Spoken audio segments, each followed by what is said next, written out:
So that's how I started in '79 at TSR. And so how did you get involved? So yeah, carrying on the theme of wow, were we really informal? I started at TSR and in the game industry in 1975 as a part-time employee while I was still in high school. And there was no interview. There was, you know, you're hanging around here all the time anyway. Why don't we put you to work? I was one of the TSR brats, the other one being Ernie Gygax. He gets special exceptions. Yeah, and a couple of other high school kids who were even younger than I was. Neil and his brother Tom and a few others. So I started working in the Dungeon Hobby Shop and then in shipping, and then later on in Gen Con, and then there was the first calamity and I left for a while and came back to work for the RPGA. So this was the thing, is like actually when I was there, I don't think you were actually working there when I first came. I was working there, probably not very many hours. Yeah, I was actually in college. There were a whole bunch of people, like, you know, no offense to Skip, Tom Wam, who had an office on the floor, but kept hours that tended to be like, sometimes you never saw him. You know, I mean, literally, it's like, here's an office, it's there, it's locked, okay, right? And then you just never saw him, right? But apparently he would show up like, you know, late. All I could imagine was like late at night and working like his little madness, and then go off and then occasionally his door would be open. He's like the friendliest guy ever, right? and not only that, but all our offices were like meager and falling over and running down. His was filled with stuff, and it was like, you know, he's like, you know, this is where he goes to live apparently. When I think he had a couch in there or something too. It could be. Yeah. So I mean, somebody eventually figured out that I really should fill out a job application because that was required for various bookkeeping. But I did not interview, and I filled out my job application after I had the job. Yeah, many of us didn't realize, like, you know, do you work here? Do you not work here? We weren't quite sure. Yeah, when Zeb arrived in '79, I was actually most days of the week I was away at college, so I was there on weekends and helping with the hobby shop and helping with Gen Con, who was always desperate for hands at the time. So yeah, so you were probably like employee number 5 or what? You know. Probably more than that, because there must have been 12 people or something like that. Okay, right? because I remember that when I was there, I was employee either number 23 or 24. Harold Johnson was always proud of the fact that he beat me by 2 months. And, you know, by the time I left, I was probably employee number 2, because, you know, there was, you know, all the people with seniority above me had like left, but you know, didn't, you know, being employee number 2 didn't mean a damn thing. But so anyway, just to set the stage a little bit more, this is actually still before the Satanic Panic, which we're probably going to talk about a little bit here because it loomed heavily into our lives. This was really before Gen Con was still at Kenosha. Gen Con was in Kenosha, so it moved out of Lake Geneva. And yeah, and actually I had gone to Gen Cons at the Hort Hall prior to that, but then had moved over to Kenosha and had been over there I think about 2 years by that point, 2 years or 2. So the game itself, there was some national distribution. Right, we were in Toys R Us at the time. Yeah, and we would just, in '79, we were just releasing the last of the AD&D books, which would have been the Dungeon Master's Guide. Right, because the Monster Manual was first. Monster Manual for players was second, and then so that was the year that they released the Dungeon Master's Guide, and so much anticipated. Yeah, and so, you know, I remember standing in the on a balcony in the Kenosha, because it was this community college. It was very nice. It was a community college, Kenosha College. It was actually UW Parkside. Oh, it was so UW it was actually Parkside. That's right. Part of the UW system. Yeah. It's sort of the poorest sister of the UW system for various reasons. But it was a commuter campus. Yeah. So standing on a balcony, looking out over the the area that they had set aside for the rather meager vendors hall, but and looking at this crowd down below that was lined up in front of the TSR booth, just because this was the release of the last of the AD&D books, and just kind of being gobsmacked, because I had only been there for about 3 months at that point. It's like, oh my God, they're look at all these people. There were people, and that was like, there was probably 100 people lined up. Look at all these people. Probably more than that, depending on when you were. Yeah, it's hard to estimate, but there were, the first days with it. So. Useless trivial note: Peter Atkinson was in that crowd. Oh, yeah. Peter Atkinson was look at what he did. elbowing his way up to get a DMG. We talked about that later on. So he was in the crowd. So it gives you some idea of just how small the industry was. So, but when they hired me, they didn't even really know kind of like what kind of skills what designer did, because frankly the only things they had designed were obviously the AD&D books, and then they had the first of the they had the A and the Q series modules the Giants and the Q series modules out, and they didn't have really much more beyond that at that point. No, the idea of selling adventures, there was this company called Judges Guild, which was actually doing most of that. They hadn't even started really at that point. Judges Guild. Oh, Judges Guild, you're right. They started back at the Fort Hall. Yeah, the late Janelle Jaquez actually was doing some of the first adventures. Yeah. Because she was doing them for Judges Guild. And so TSR was looking at this stuff and going like, yeah, we need to do this. And so that's when I think they really decided they were going to hire designers. And frankly, the way I look at it now is, if I were hiring me today, I would not hire me. But back at that point, they didn't really know kind of what were the qualifications and skills that you really had to have. Well, if Gary was interviewing you, Gary was looking for kindred spirits a little bit. Yeah. Did you fill out that questionnaire? Because they put out a questionnaire. Oh yeah. So when I applied, they sent me a list of like 20-some questions. And they range from everything. Can identify a Betelgeuse arm versus a Bohemian ear spoon, to what are all the names of different like ranks of royalty.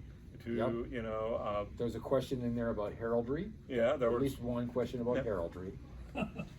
There were all these questions that, frankly, when we really got down to it, didn't really matter. No, but those are things.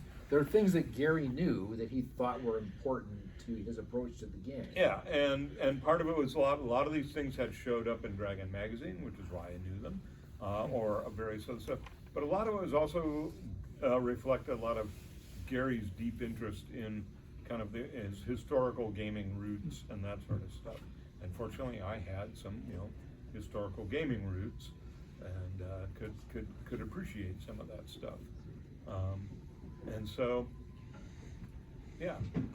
So everybody always imagines about, I'm going to segue a little bit here, that, we got hired and we worked like shoulder by shoulder with Gary and all this stuff. No. No, did not happen much. We were all on the third floor of this rundown building, Hotel Claire, the former Hotel Claire. Which is now Kilwin Chocolates, right? Yeah. Down at the corner of Main and Broad, you can still see the building. Much improved. Oh, yeah. Well, the people who bought that building once told me that if they had any idea, they never would have. Well, the people who bought that building bought it because it was about to be condemned. But somebody convinced them that it was a historic site. Yeah. So they actually got some state money to help, but I was told, if we had any idea how bad this building was. But and they were so most of the time we were this very small design department up on the third floor, and we had this kind of list of stuff that these are the things that need to be done, and we would do them, and they would go off, and Gary would review them, and sometimes you would have meetings to go over it with him. But a lot of times you just got back notes and comments and this sort of stuff, and it wasn't like I spent a lot of time sitting shoulder to shoulder with Gary. I can actually only remember one time I was ever invited to his house to play a game. And that was when he was over, that's when he was over at the mansion over on Oh, so you weren't at Center Street or at the never at the never at White either House? of Okay. those. Wow. And I do, and at times when they moved the offices up at The Torrent building. Yeah. the Torrent building, I can remember occasionally going up there to sit in his office and talk about various stuff. And he had this giant foam dice, polyhedral dice, that he loved while I was talking, just throw them across the room and stuff. But yeah, so it wasn't, for the vast majority of us, this was not oh wow, you were working like cheek to cheek with Gary. And in fact, that proved to be kind of an issue. But Yeah, I mean, so my experience was completely different because as a friend of the family, I mean, I got into it I was mostly through playing Warriors of Mars with Ernie in high school when we were studying.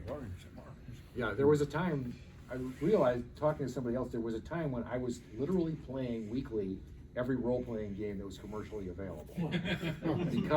because in the days before On Guard came out, which is really the only other role-playing game there was D&D and there was Warriors of Mars. So I can literally say that I played all the role-playing games that you could find. But yeah, and I knew Gary personally, and we worked together on something called a Monster and Treasure Assortment, where I literally was sitting in a chair at the end of Gary's desk. But it's just the difference of how you got into the company, right? And yeah. you know, And I Gary was not always liked me. It yeah. wasn't like, it wasn't like I don't want to talk to you or anything like that. He later on tried to hire me up for, Tri-G and stuff like that. But yeah, it was kind of a different division. That those of us that got hired to be in the design department, we wound up kind of setting up our own culture and operating. And then there were, people like Skip whom we respected because, he had, yes, he had chemistry with Gary, but, he was also, Skip was competent, yay. And Skip, he did not try to abuse any kind of like that position or anything, because Gary was, he was prone to people who he wasn't always the best judge of character, I guess. Gary was very prone to flattery, a flaw that his oldest son also shares. And I'm going to leave that there because those of you who know, and those of you who don't know, he glad. But yeah, the other thing to keep in mind is that Gary was the face of the company. So there were two major partners at the time, Gary Gygax and Brian Blue, and Brian brought some skill. I mean, he was an old war gamer, and he had a couple of designs he brought. He actually did the role-playing section of the Warriors of Mars book I was just talking about. Gary did the miniatures game section, because that was how the book was done. Another late character, Duke Seifried, was in Texas making miniature figures, said, okay, I want to do this series of Barsoom figures, and I know you'd like Barsoom, so can you do a set of minis rules so that I can sell these miniatures? So Gary wrote the battle rules, and Brian wrote a little addendum for role playing, which almost exactly the way that chainmail was done, if you think about it, because they were the historical rules and the fantasy stuff. But Gary was the face of the company, so if the company wanted to land a new client, or talk to the press, or they wanted to make sure that the sales on something was good. Right. So Gary was literally flying around the world at the time, so he wasn't available all the time. So yep, and that was fact of the matter. And the thing is also, the company had an attitude of, if we want to make good sales on like a hardback on a book or something like that, they wanted to have Gary's name on it, even if Gary didn't do all that much. You might say, hey, here's an outline for something I want, and now somebody else would go do it. And I, then that might happen. But at the same time, there were still things he did a lot, a whole Unearthed Arcana, there was. Well, actually, Unearthed Arcana is a pretty good example of that. Oh, because okay, so he knows more about that one than I do. Yeah, because Unearthed Arcana, the huge sections of that were pulled out of Dragon Magazine, so things like the non-human deities were Roger Moore and this is precisely what happened with Oriental Adventures. Frankly, Oriental Adventures is a combination of two of Gary's failings, which were prone to the flattery thing, because they decided to do this book because there was a Frenchman who was one of Gary's, at that point. Extended circle. Extended circle, that's a good word for it, yes. And the extended circle always operated outside the regular pipelines of the company. And that was another point of issue, that was another point of contention, because stuff would just show up. It's like, oh, and here's this thing. And we would look at it, and a lot of times we go, well, that thing is not good. It is not up to the level of quality that the other stuff we were doing. But, so, he had this Frenchman who convinced him he could do this Oriental Adventures book. And then when it came time to actually, deliver manuscript, we got, and I do not kid, 30 double-spaced type-page pages. And at this point, the book was like, a couple of months from being delivery, and it was blatantly clear that this was not going to deliver. 30 double-spaced type-page pages makes about 4 pages in a book that is supposed to be 160 pages, right? Is that what the original one was? 160?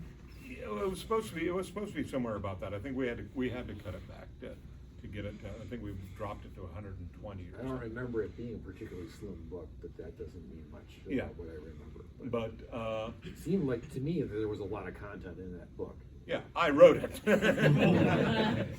So this turned into oh my God, this is a crisis.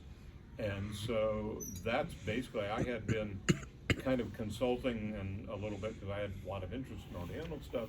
I've been, kind of saying, okay, hey, I will help review and do all this sort of stuff. And then it became like, yeah, we have to have a solution. Because we have all these, now we have all these national accounts. Random House. We have this this was a Random House issue. Okay. Because we also, one of the big, Lash Tameron was the name you might not have heard, but they owned a little place called Toys R Us. And then we had the book. I didn't realize that we had the Random House deal that early. Oh yeah, Toys R Us showed up, and that's actually was one of the big things about the Basic and Expert stuff, is we had to get it into Toys R Us, and it had to happen, and because basically the way these places work is they place their orders a year in advance, and they give you money based on these orders, and you order stuff based on their estimated orders. If you do not make that date, then things go badly, because they have based their advertising buys on that time, and they cannot change them. They have based all this sort of stuff, and so if you blow those dates, they get very unhappy with you, and then they don't place orders for you in the future. Right. So not to mention default penalties for default. Yeah, there's all this other stuff too, right? Yeah, et cetera. So when they say, oh yeah, we want to do this, then you have to live. So the Oriental Adventures book had been promised to Random House. We had the Random House deal at that point. And that meant we had to deliver this book or else. By the time this thing got in trouble and they really decided to do it, there were 6 months to get the book done, printed, bound, shipped out, and delivered. And 6 months is an incredibly tight time frame for this kind of a thing, especially when you don't have a design. And so I wound up actually, Gary had to admit, and basically gave me a separate contract, which is something the company just hated doing. They did not want to, but they did not want, if you were an employee, all the stuff you wrote was owned by them and you did it and that was it, right? They didn't like the idea of having to give people separate contracts for anything, especially if you were, game designer doing game material. But it was the only way we can get this book done. And so I committed to writing the whole thing in, I think, 2.5 or 3 months. So they couldn't possibly have given you more than 3 months. No, there was not more than 3 months. But I also had to commit to not doing it on company time, because I had a schedule already of stuff I needed to do. So literally, when I wrote Aerial Adventures, I was working on stuff during the day, and then I would go home at night, eat lunch, dinner, whatever. I would go home and eat dinner, and then I would often just go back into the office and write Aerial Adventures until about midnight and did that. And I really had to look at it and say okay, I have to do that for 5 or 6 days out of the week, and then then I can take a day off, and then I have to get right back into it. And it really got to the point where they finally had to break down and say, okay, you can work on it during the day, because it was just so much work. That was the thing. Yeah, you had to get the thing to the editor. The editor needs some time. Yeah, I have. Editor needs a month to 2 months, especially on a book like that. It needs 2 months to go through. Right? Then it had to go to production. It had to get art, and art orders, get laid out, and then it had to get to the printer and into their queue, and then it had to get shipped off to all these places.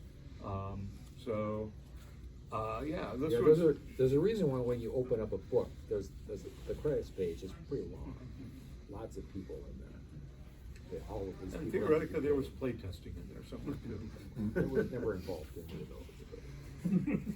So you went to Japan at least once. Well, was that after you were done with the book, or was that was basically off of some of the money I made for the book. You went to Japan after the book was done. Yeah, I went to Japan afterwards because I wanted to go. I'd never been. But yeah, so there were more than a few instances where that kind of thing happened, where basically one of these circles of friends of Gary's would kind of do stuff that it's no, this is it's either they're not going to deliver, or the quality was not what we needed at that point, and other people had to a step number of in. these people had never written for publication before. Yeah, either. and that was the thing that always used to infuriate us, because we were all, he had this whole team of people who were very good and would happily have said, okay, yeah, you want to give me that, I'll do that. Do you think there was there, you mentioned earlier about the design team kind of made some culture, Gary off doing his own thing. Do you think was there kind of a divergence in how D&D was seen or game design was seen, with Gary kind of It was kind of very sub rosa adversarial. I have no idea if it was adversarial on Gary's part, but there was not a little bitterness at times from people about why are they doing this stupid thing? We could do this. Why is this dumb decision being made? And we were employees. What could you do? There were a number of products that simply did not go through the regular pipeline, and if you look at those products, you can see the difference in just the production quality. It doesn't necessarily mean that those were necessarily horrible bad products, but they just didn't get the attention that they could have gotten.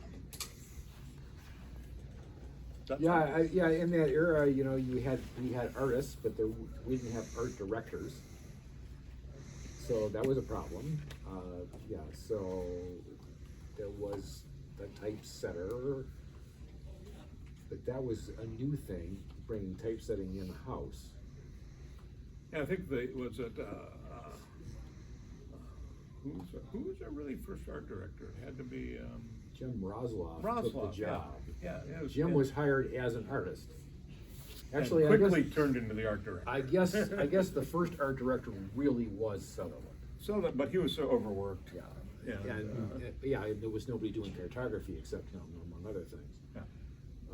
But And- yeah, so the first genuine art director was Jim Roslow. And they hired Jim Rosloff, an artist, but they quickly discovered that, Jim had come from a professional, publishing kind of operation. And, he quickly looked at things and said this art department is kind of in chaos. And it started imposing proper scheduling, proper, work assignment, this sort of stuff. And quickly became an art director, and he was a good art director. Yeah, he- Jim introduced things He like, took chaos and Yeah. made it into some kind of order. Jim introduced radical ideas like ask the author what the picture should be. This was groundbreaking. And at the also, time. the other radical idea was okay, this artist is scheduled to do this. No, you have to assign it to another artist. This sort of stuff that, it was just like looking at everybody's workloads and making sure they were balanced and that sort of stuff. So there was just a lot of so many things that we did not know how to do as a company that we had to learn how to do, on top of just learning what kind of product can we make that people will buy. Because that was the other big mystery. If you're Are we the audience? Are we not the audience? And the answer to that was yes. Right, Well, because- if right. Do That's still modules the sell case. better than this? What do you do? If you look back at 1970 and 1989 and that period, there wasn't this whole range. Now you can say, oh, that's a splat book, that's a this, that's a this. There was none of that. There was hey, these guys put this thing out, and then there was the oh wait, they liked that. We should have another one to follow up. We should think about these things as lines and all that, and people didn't do that. And somewhere along in there, the whole concept of, we're doing adventures and we're doing rule books, but everyone else in the market, because now there are other people in the market, everybody else has rules and they have a setting. We have just rules. What's wrong with this picture? Well, And of part of course- that wrong with the picture was that we had Greyhawk as a setting, but Greyhawk was Gary's world. Yeah. And so theoretically, there was a period where everything that was, all the adventures that we did were supposed to be set in Greyhawk, sort of. And I say sort of because you had to get Gary's approval, clearance, guidance, or whatever on that. But Gary was very busy. And so a lot of things never got this is where it should be, and so they just wound up being kind of in a no man's land. This is, and we had all the A's, not the A series. The A series we landed. A series Was very specifically specific. had specific hex numbers that they were taking. Yeah, that one was a little different, but we had a lot of other product that, it just didn't have a home. It just was oh, look, here's a cool module adventure, and it's just gonna sit someplace. And that is what later led to the Forgotten Realms, in that Jeff Grubb and a number of, Jeff Grubb kind of leading the push, said, we need a world that we can put stuff in, that we own, essentially, because we did not own, literally did not own Greyhawk. And so, you could not do anything there without Gary's approval, and if Gary didn't say anything, we still had to meet schedules, and it just, so it just kind of went out. So what would you say, thinking back, both of you involved in the company in the late 70s, and were you around in the late 80s, when second edition? Yeah, I was. He was there for a long time. Yeah, I was always there at least part-time. So do you have any how would you kind of sum up the difference, say, over those 10 years, going from 79 to say 89? What would you see as kind of the defining changes? Well, I mean, there's Gary's departure in there. Yeah. And there were plans for second edition before Gary left. Which is why second edition even happened. Right. because they had already started talking about the idea. But the two people who were working on that were Gary and Frank Menzer, and they left together. And they didn't leave anything behind to No, work with. they either. didn't. And they were very closed-mouthed about it, so. Yeah. Because again, the extended circle at work. So that was a big thing. And then at some point, we gotta mention that there's the rise of the Satanic Panic. And that was a trauma that the company never got over, even though. It was the greatest thing that happened to us, and also in some ways one of the worst. Because in about 1980, the Satanic Panic hits. You have, Dallas Egbert, and a lot of people know the stories, all this sort of stuff. And suddenly we went from being this little company that was like making stuff. Oh, look, we got, we could fill a floor in the Kenosha, in the Kenosha Parkside College, right, in the Parkside College. To, oh my God, now there was all this like press, and we certainly learned there is no such thing as bad press, but there is much better press. All the stuff that was like, oh my God, we're burning books and you people are evil and that sort of stuff. Yeah, it didn't hurt our sales, but it didn't make our lives easier at the same time.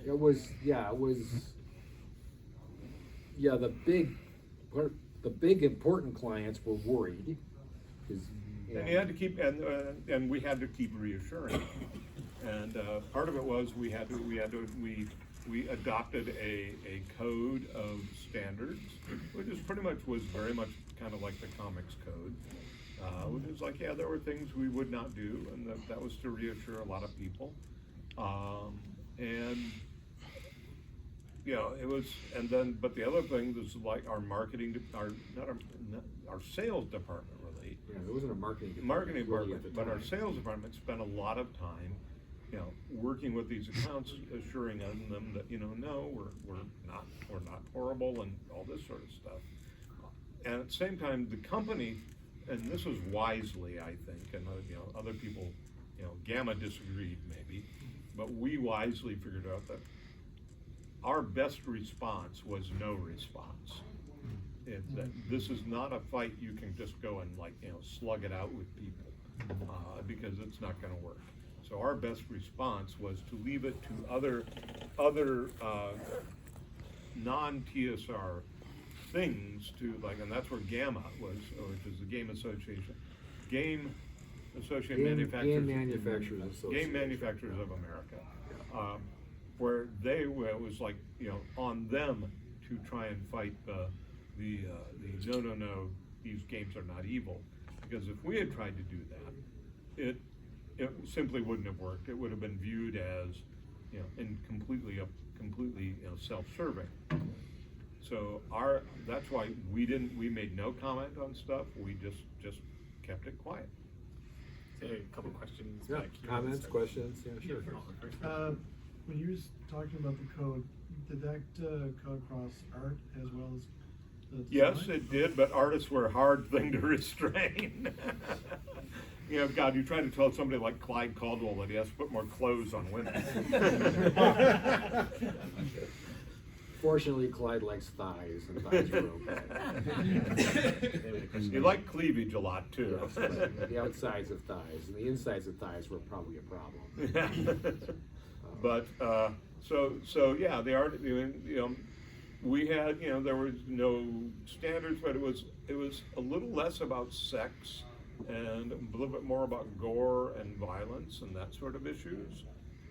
Sex we knew was always going to be a problem, and so we started from if you look at all the early TSR, there is no sex in any of that. That's all monsters and that sort of stuff, and then you get some of the monsters had visible nipples.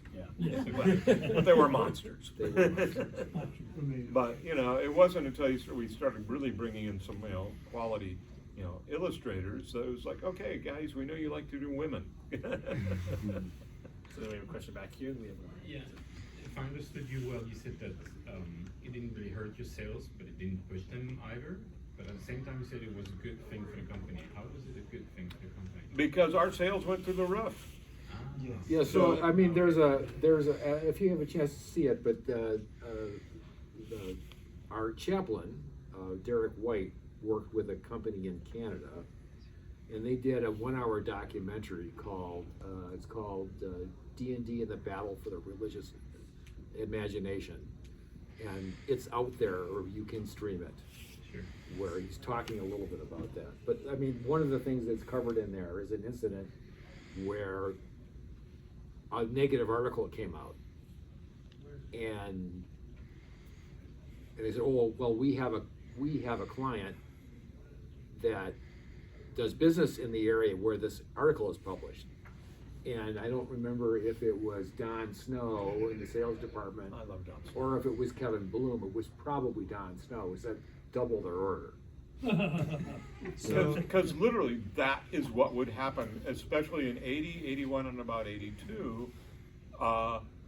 We would get this, oh my God, this bad, and our orders would go up, and they would, and the part that's the curse that he was talking about earlier is that management, our growth curve went from like this to this, right? And management believed that this was just going to keep going. And the thing is, and so you're buying and you're ordering and you're placing all this stuff, and then at some point it does this, it plateaus. Right. You get and you're still at a nice high plateau, but it plateaus. But they didn't plan for it, and they were staffing and had expansion plans and were buying dumb companies. Trust me, there are some very dumb company choices. The Wall Street Journal, eccentric efforts at diversification. Yeah, That's they a wanted to direct quote. diversify. They wanted to diversify. They wanted to diversify into, they wanted to get into gift shops. That was a really big thing for them. They wanted to be like, with the pewter statuette places and all that sort of stuff. And we did so many bad decisions. We had pewter thing, and that wouldn't have been a bad decision, but we managed to piss off most of the licensors that we worked with, because they would start doing it, and then we would say, "Oh, we should do that." And then all of a sudden, licensors And there were going also like, "What the fuck?" there were some naive decisions too, but And then there was the Greenfield Needlewomen. refill needed women, but there was a little bit of That was family issues. yeah, a little bit of a family issue. But the other thing that was going on is that demand was going up, but the people who were not working together as a tight-knit group, the store owner in the small town in the Bible Belt, who was selling comics and some books and our stuff, they were starting to have a hell of a hard time. I mean, when the fire marshal can come in and say, "Oh, look at that! That's a fire hazard. You have to close," and shit like that happened. Wow. And So- it wasn't helped by the fact that as we grew, suddenly Random House and these other people wanted us in their stores, because that didn't help the small people either. Right. Suddenly all the small stores would be like, I can't compete with them Yeah. on these kinds of things. So there were, the market, the complexion of the market was changing, and there were people who had been doing yeoman service that were really having a hard time making it through it day to day. Plus there was the cultural phenomenon aspect, which Steph was just talking about. D&D was the hot thing, and then suddenly it's still not the hot thing anymore. It's not growing. The cartoon came out. And frankly, this is the thing you see happen with a lot of companies, that like you're the hot thing, and then you're not the hot thing, but you didn't actually think about, this could end someday. Anybody and when it remember does end Beanie someday, Babies? it's pain. I live outside of Cleveland, Georgia, and Cabbage Patch is still there. Sure. Tie manufacturing in Chicago is still there. You can still get Beanie Babies. Yeah, but they're kind of a shadow of what they were. Yeah. The fact that TSR really somehow managed to survive through all of that is, I will not say it is a testament to the company. I will say it is a testament to the fact that it did, role playing is a thing that really did hit into kind of a permanent root. Yeah. And you know, that you guys are in many ways a testament to the fact that this is why TSR managed to continue, even though, God knows, it almost went out of business probably a couple of times that I don't even know about. So we had a question over here and then over here. I just have a design question, adventure design question. So in your, I talked a little bit about this to you earlier. The Veiled Society, you have multiple factions Yeah. that people can decide to side with. With your friend Tom Moldbay and his Lost City, he's got multiple factions, same thing. And the work that you two both worked with, which was X1, Yep. the Isle of Dread. So many factions and so many different ways to go.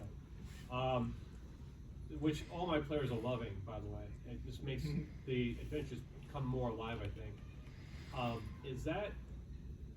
Was that more of a, was that something that just came natural, or was that a It purposeful came design naturally, decision? but it kind of came naturally out of two things. One, we all loved old classic fantasy and science fiction kind of stuff. And oh my God, there's so many good stories to tell, right? But it also kind of comes out of the fact that we were building, you know, you would build an adventure, and then you would say, but you would always get kind of excited about all these other things you could do, but you can't build them out. You don't have enough time. So a lot of it was just, let's just throw in as many hooks as we can, throw in little bits and all this sort of stuff, because if we provided you with material that was like, oh, here's a faction that you can take and do something with, right? And they're mad at this faction over here. We were setting you up for something that you could take and go do and do. And also, and the third part was, it was also laziness. You know, if I can shortcut having to write a whole adventure by giving you a bunch of ideas, you know, I'll do that. So you said a question over here. Yeah, absolutely. It's kind of interesting to hear you guys talking about, you know, all the things that go wrong and all the hard day-to-day work, and of course thinking of all the stuff that went wrong. Did you think at the time or predict that it would endure this way, that 40 years down the line it would be like this? I was actually very worried that it was, I was kind of a belief for a while that it was going to go the way of war games, of paper war games. Which paper war games had been a big kind of a, you know, cultish kind of a thing, and it, you know, almost crossed over to the mainstream, and then suddenly collapsed and disappeared. And I always kind of worked in the back of my mind that, yeah, this could happen to us, that we could be, and frankly, to be here today, talking about this at 50 years from now, is an absolutely astounding thing for me in some ways. And terrifying too, because that means I look back on this and go like, I've been playing this game for 49 years. So during the height of the Satanic Panic, and the company was still fairly large at the time, I found myself in the front offices chatting about something with one of the non-gaming employees, who was actually literally thinking about quitting the company because she didn't want to be involved in satanic product. Which is, it's the psychological toll of just being attacked all the time. To me, it was amazing because this was the time before email. So people were literally typing letters or handwriting letters, buying a stamp and mailing us hate mail. And we were getting it a lot Enough of it. to make us not happy. Yeah, you know, and so, but one of the editors and now fairly famous, or actually a pretty famous science fiction author, Troy Denning, was the chief of editing at the time, I believe, looked at this person and said, you know, in as soon as 10 years from now, and certainly by 20 years from now, we're going to have a whole generation of artists, writers, and other creators who are doing the things they're doing because of what we're doing now. All right, and what we're So he seeing was a now. hell of a lot more perceptive than I was. Yeah. So, yeah, I mean, was TSR gonna make it? I think that was not ever a certainty. And you could argue that although the name stayed the same for quite a long time, the company, Yeah, The it old was, company it was did kind of go always away. a belief that role-playing, kind of like wargaming, would always be around. It was like an idea you could never get rid of once it was there. Whether it would be a big popular thing, that was a bigger question. You know, and you think about, you know, it's like, how many, you know, there are all sorts of things that just, there's somebody there, you know, it's like old games never die. We had a question up there. You know, and when I was single and had a full wallet, which I'll say was like 81 to 87, Yeah. Walden Books was where we could get material. Yeah. And I had to develop a routine of going on Thursday because I had 2 Walden Books within 40 miles, and they always got one copy of whatever was there. And I always wondered if it was an incredibly well-designed, meeting the demand, and it was me, or was there a big opportunity missed? And I always wondered if it was Walden Books' fault or TSR. I suspect it was more Walden Books' fault and a big opportunity miss because nobody, it was, you know, even though we got into Random House, we got into these things, it was a very hard sell to convince them. It was not a given thing where they were like, oh yeah, we want all your stuff. It was like, are you really sure this is going to, you know, and it was always, even after we had been successful, it was always a battle to make sure that we got shelf space, you know, because there were 10 million other things that, you know, wanted their shelf space. And so, you know, you had to keep kind of justifying your existence to them. And so, and especially in the very early days like that, yeah, this was a wholly new feat. That, you know, Walden Books didn't carry games until TSR started showing up with stuff, and then they started carrying games. And now they have like whole game section. They didn't have that. so yeah, talking to booksellers, it was actually kind of an eye-opener for me because on the one hand, booksellers like game products. And the reason they like game products is because the margins for them were higher.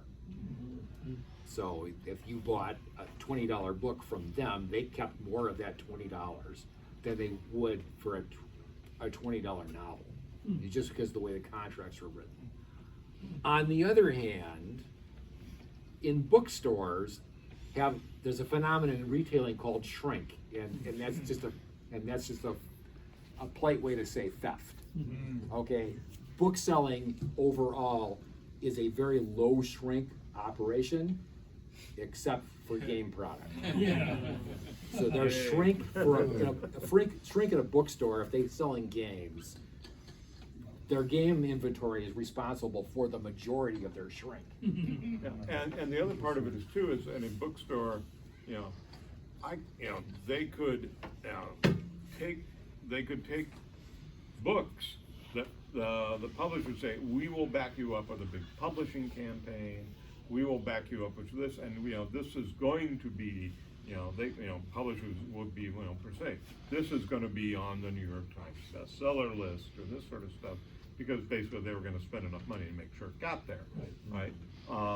And that meant, you know, the book company would go like, oh yeah, we can, you know, the bookstore would go like, oh, that means I will sell a lot of those, right? And then once they're done, I don't have to carry it. One of the problems with games is back catalog. You know, if you're going to sell a D&D games, then you always have to have the rule books, even though at some point the rule books don't sell all that well because, you know, everybody's bought the rule books, but then you have to have all this other stuff, and so it's a matter for them of pure shelf space, you know, if I spend my shelf space on this thing and it doesn't move, or if I put my shelf space on this thing and it moves for 6 months and I've got new shelf space, I can put something else on. What do they want to do? And so that was the battle to teach them to really create these game sections. That, you know, that yes, you're going to have, like, the core books are going to take up about that much of the space, and then all the new products will take up about this. So you have to have that, because if you don't have that, you can't sell that. And people, we had that issue. I mean, there were bookstores that were stocking modules that were stocking the rules. Yeah. People would call the company, well, how do I play this? This is really great. I got this thing. What do I do? Yeah. Well, okay, well, you got to go back to your rule books. And it was What? also, and games like that, it's also, games are a tougher education thing. You have to teach them, no, you can't just buy the module. You have to have this, this, and this, right? And if this, and this is too much, that's a problem. Maybe we have one last question up here. And, Since we're kind of talking about the past and the present and whatnot, and you talking about the, you know, kind of the code that you guys created, there's one book that always stood out then as kind of the odd duck in the D&D line, the Book of Vile Darkness. That was not us. That was I way know later. that was Wizards once it came out. Do you feel that that book had a place in the game as an attempt to mature audiences? Well, the fact I don't know much about it. yeah, the so I fact can't of the answer. matter is Wizards had the attitude that TSR was softballing its response to the Satanic Panic. And there were a number of things that were said, and one of the things said was, when we do 3rd edition, there will be devils, there will be demons, there will be these things, because we don't care about the people who aren't buying the product. And from at that point in time, historically, they were right. Actually, D&D had demons too, with just when Planescape came out, we moved them to Planescape because they're planners. But we led with their chin on that one, and people thought that D&D, the demons had been dispelled. So, but there was a conscious effort by Wizards to say, no, D&D products are not bubblegum safe kiddie stuff. And I have to admit that as the guy who is responsible for, like, changing demons and devils to Beatazu, and I never quite still love those names. What? By the way, I love those names. Yeah, I just don't ever quite understand that reaction, because it's not like we got rid of them. We just renamed them. Well, but for a while they were Planescape only. No. They were in the original Monster Manual. They were in the original Monster Manual, but they were not in the No, second edition. the Monster renamed Manual. ones were in the 2nd edition Monster Manual. They were gone from the core books for a while. I don't They know were. if I- They were. Monsters Compendium Appendix, I think it was number 3 had them. Oh, okay, well, So But it was pre-Planescape, but that was Right. yeah, but yeah, The fact of the matter is, a section, and there was a period of time when you did not have 2nd edition demons. Yeah, If you were a but- regular guy. at the same time, I don't quite, because they were, people complain about demon symbols. Most games, however often did you ever have them? It wasn't an issue. It was but me, that's me. Just to make you feel better, some of us, I missed the entire the panic. I missed all the changes. I was just having a good time. Well, good. I didn't even notice. Yeah, so Oh, that's good. We were actually at 8 o'clock. Our panel, Is we there have, is Oh, we there- have another is there- panel is there starting. waiting on that? Yeah, we have panel starting too, so we gotta so go. feel free to take a question. Thank you.